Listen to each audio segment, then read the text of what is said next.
السلام علیکم دوستو، اللہ کا قیدی حدیث شریف میں ہے، رسول اللہ صلی اللہ علیہ وآلہ وسلم نے فرمایا، بچہ جب تک بالغ نہیں ہوتا اس کے نیک عمل اس کے والد یا والدین کے حساب میں لکھے جاتے ہیں، اور جو بھی برا عمل ہے وہ نہ کے حساب میں لکھا جاتا ہے نہ والدین کے۔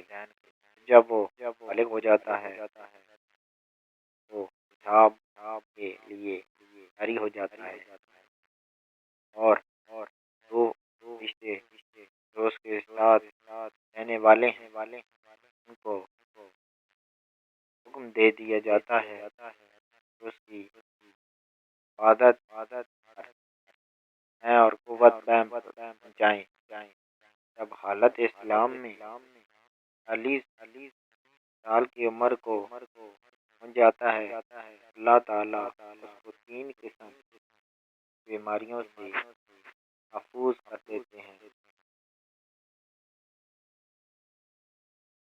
جنون، زام اور برس سے۔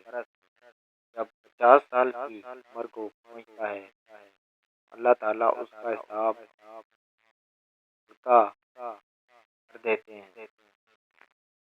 جب 60 سال کی عمر کو پہنچتا ہے تو اللہ تعالیٰ اس کو اپنی طرف رجوع کی توفیق دیتے ہیں۔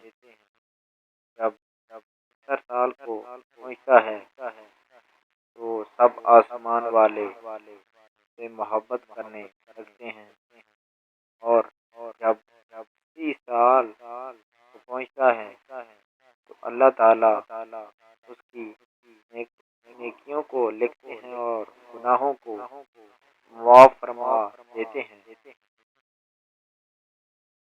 پھر جب 90 سال کی عمر ہو جاتی ہے تو اللہ تعالیٰ کے سب اگلے پچھلے گناہ معاف فرما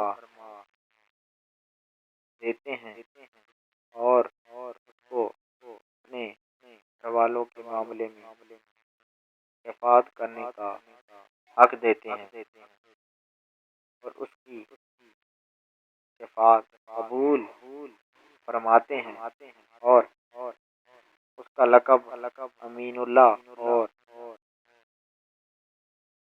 خیر اللہ فی الارض، یعنی اللہ کا معتمد اور زمین میں اللہ کا قیدی ہو جاتا ہے،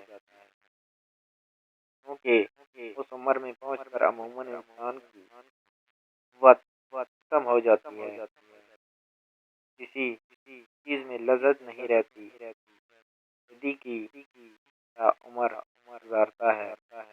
جب انتہائی عمر کو پہنچ جاتا ہے اس کے تمام وہ نیک عمل نامہ اعمال میں برابر لکھے جاتے ہیں جو وہ اپنی صحت و قوت کے زمانے میں کیا کرتا تھا۔ اگر اس سے کوئی نہ ہو جاتا ہے وہ لکھا نہیں جاتا۔ اگر ویڈیو پسند آئی تو لائک کریں، میرے چینل کو سبسکرائب کریں۔ شکریہ۔